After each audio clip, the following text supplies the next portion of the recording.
दोस्तों, हरियाणा और पंजाब का जो बॉर्डर का इलाका है, जैसे टोहाना से हम पंजाब की तरफ जाएंगे तो इसी इलाके में पूर्ण माजरा एक गांव है। और पूर्ण माजरा वो गांव है जो इस बाढ़ के हालात में चारों तरफ से पानी से कट गया था। भारत के हरियाणा के बाकी हिस्से से वो गांव पूरा कट गया था। रेल लाइन है जो उसको थोड़ा सा जोड़ती है। गांव ने अपने आप को कैसे बचाया है, कैसे तैयारियां की है, और खेतों के अंदर जो ढाणियाँ थी उनके लोगों को कैसे बचाया है, पशुओं को कैसे बचाया, पूरी बातचीत हम आपके सामने बातचीत करेंगे। जो यहाँ पूर्ण माजरा गांव से है मंजीत है, जो किसान आंदोलन में रहे हैं, पगड़ी समाज जट्टा में काम करते हैं। दूसरे भी जो लोग, उनसे बात करेंगे। तो सर नमस्कार। नमस्कार।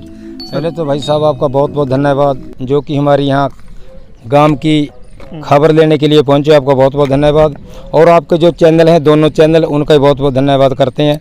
और भाई साहब बात ऐसे है, जैसे अब पानी थोड़ा उतर चुका है, वैसे नुकसान तो यहाँ बहुत ज़्यादा होना था, क्योंकि यहाँ प्रशासन की वैसे हम धन्यवाद करते हैं, जो प्रशासन ने पूरा यहाँ सहयोग दिया।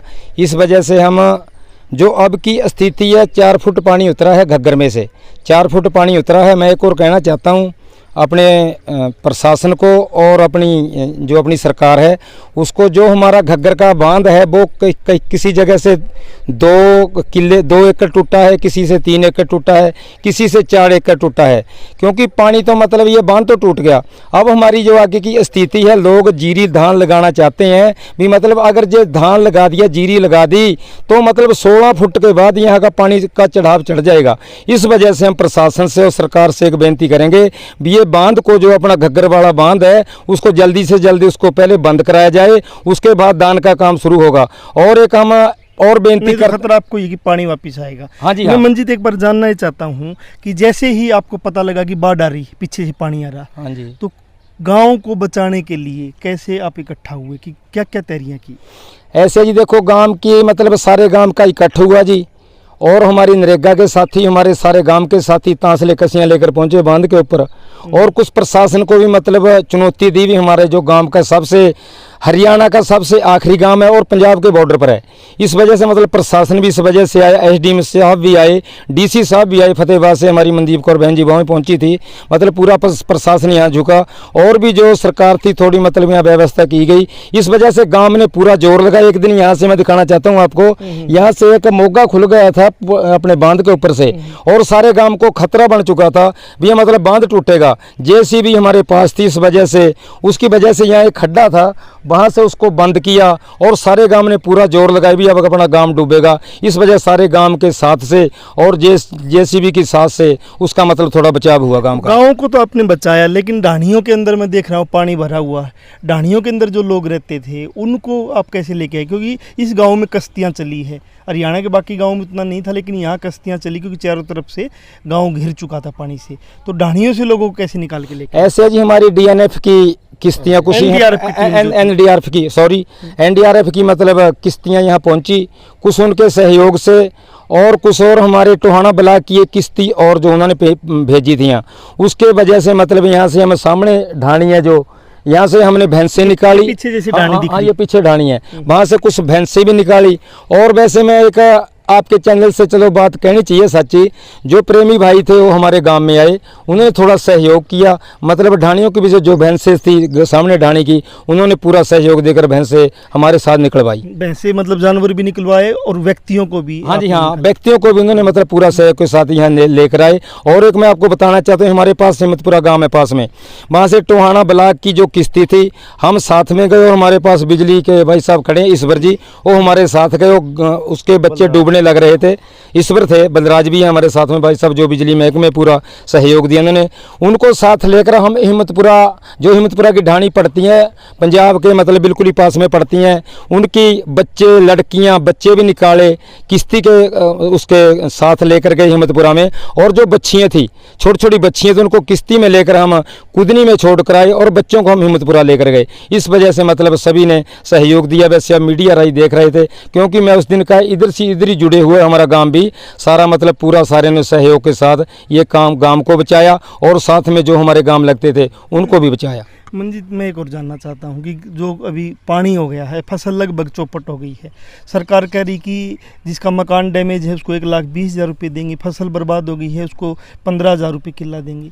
तो आपको लगता है ना कि बहुत कम पैसा है, क्योंकि ढाणियों में तो लोगों ने 10-10, 20-20 लाख रुपए मकान बनाया हुआ है, बहुत बड़ा नुकसान हुआ। तो सरकार को क्या कहना चाहोगे कि ये जो मुआवजा है कम है, इसको कैसे बढ़ाया जाए, क्या सर्वे किया जाए? ऐसे बात सुनो जी, कल हमारे देवेंद्र सिंह बबली जी आए थे यहाँ, चलो यहाँ आए थे, बहुत बहुत धन्यवाद। मैं देवेंद्र सिंह बबली को एक बात कहना चाहता हूँ, पूरी मतलब सरकार को और प्रशासन को, 15,000 के साथ कुछ नहीं बनेगा। हमारे को मुआवजा चाहिए 40 से लेकर 50,000 तक। खर्चा बहुत ज़्यादा हो चुका, नीचे से लेकर धान भी लगाया, उस पर देख लो 5,000 रुपये तो धान लगाने का था, और खर्चा हुआ मतलब सिर्फ 2 स्प्रे होनी थी, अभी फसल के ऊपर 2 स्प्रे होनी थी, मतलब सारी फसल तैयार थी। इस वजह से हम सरकार से एक बेनती भी करेंगे भी हमारी बात माने किसानों की, भी 40 से लेकर 50,000 तक मुआवजा दिया जाए। अगर हमारे को मुआवजा नहीं दिया गया, मैं चेतावनी देता हूं सरकार को, अगर ना हमारा मुआवजा दिया गया तो हम धरने भी देंगे, डीसी दफ्तर के भी धरने देंगे और सरकार को भी घेरेंगे भी मतलब हमारा किसानों का मुआवजा पूरा दिया जाए, 40 से 50,000 तक का जो हमारा हक बनता है वो देना पड़ेगा सरकार को। तो सर आप यहाँ कर्मचारी हो, इधर आइए थोड़ा सा, तो हम एक बार बता देते हैं कि यहाँ जो बिजली बोर्ड के कर्मचारी है जो पिछले 7 दिन से घर नहीं गए हैं और लगातार यहाँ डटे हुए, नाम बता दीजिए सर। बलराज जी। बलराज, तो यहाँ आपकी क्या ड्यूटी है? हमारी लाइनमैन की। लाइनमैन। हाँ जी। तो लगातार 7 दिन से? हाँ, लगातार रात दिन 7 दिन से रहते हैं जी यहीं मान ले गांव के सहयोग से हमें ड्यूटी करनी पड़ती है जी। हमारी तो यही है जी, गांव की सेवा करेंगे। हाँ जी। तो जो बिजली बोर्ड में जो महकमे में जो लोग कहते हैं ना, लोग कर्मचारी काम नहीं करते, उनको देखना चाहिए इस वीडियो के माध्यम से भी, ये कर्मचारी ऐसे हैं जब विपदा आती है तो 7 दिन से घर नहीं गए हैं, और अगर गांव डूब जाता तो इनको भी नुकसान होता, तो ये भी यहाँ डटे हुए थे पिछले 7 दिन से। तो सर आपका क्या नाम? आप बिया जी सर? मेरा नाम क्या जी सर? थोड़ा सा। गगनदीप सिंह है जी। तो गगनदीप, नुकसान बहुत ज़्यादा हुआ हाँ जी। और अभी भी खतरा टला नहीं है, पानी कम ज़रूर हुआ है। बिल्कुल। अफवाहें हैं या क्या कि पानी बढ़ रहा है, कोई कह रहा है घट रहा है, तो खतरा को कैसे देखते हो?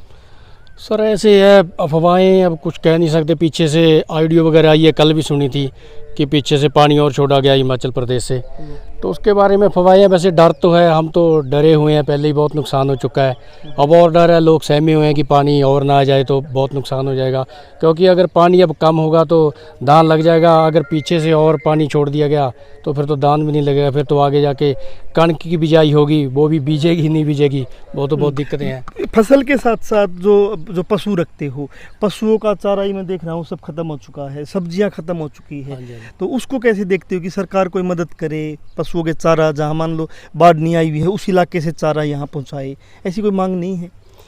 हाँ, इसकी मांग है सर, चारा वगैरह की मांग है। पहले भी हमारे गांव में वगैरह में आते थे ये सामान वगैरह लेके, राशन वगैरह, हमने उनको राशन के लिए तो मना कर दिया था, क्योंकि राशन की कोई कमी नहीं है हमारे गांव के, एक साल का राशन हम इकट्ठा करके रखते हैं पहले ही। तो हमने उनसे यही मांग की थी कि हमको चारा वगैरह अगर दे तो उसकी हमको ज़रूरत है, चारा वगैरह दे सकते हैं, राशन वगैरह की हमको ज़रूरत है। बाकी इधर से कई गाँवों से आया भी है, वो उसके अचार वगैरह चरी का डाल के दे के गए हैं, हिमतपुरा से लेके आए हमारे गांव के कई, वैसे उसकी चल रही है, लोग सेवा कर रहे हैं जी। लोग सेवा कर रहे हैं। नाम क्या?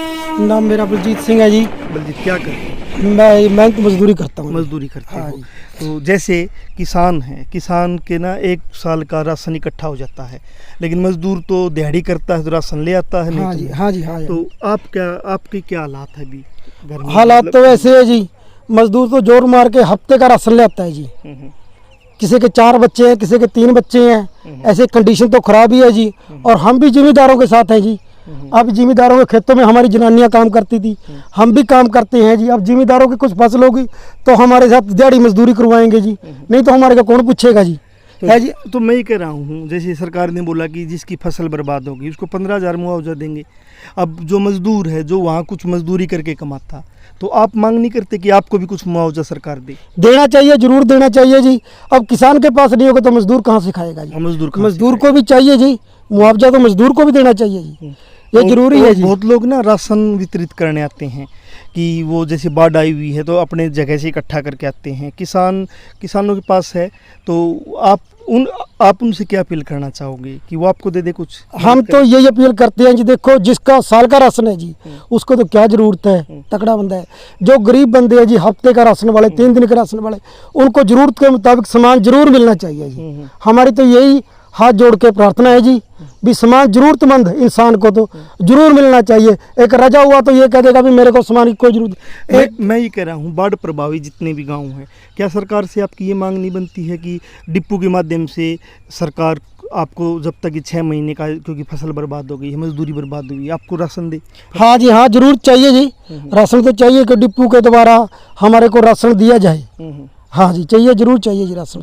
तो मैं ये कह रहा हूँ कि जो मदद करने भी जो लोग आ रहे हैं, क्योंकि किसान परिवारों को इतनी ज़रूरत नहीं होती कि 1 साल का भी इकट्ठा कर लेते हैं, लेकिन जो मज़दूर परिवार है उन वो रोज़ाना कमाते हैं, रोज़ाना खाते हैं, तो वो मज़दूर बस्तियों में संपर्क करें, जिस भी गांव में जाए और वहाँ वो अपना राशन दे सकते हैं। लेकिन जो सरकार है उसको ही देखना पड़ेगा कि राशन डिपो के माध्यम से वहाँ जितना जल्दी है राशन भेजा जाए, क्योंकि मज़दूर जो दिहाड़ी करता था वो एक बार इस पूरे इलाके में वो दिहाड़ी ख़त्म हो गई है, क्योंकि फसल बर्बाद हो गई है।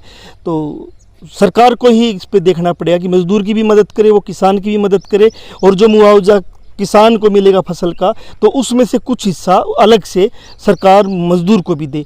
जनमंच के साथ आप बने हुए थे, नई अपडेट के साथ फिर हाजिर होंगे।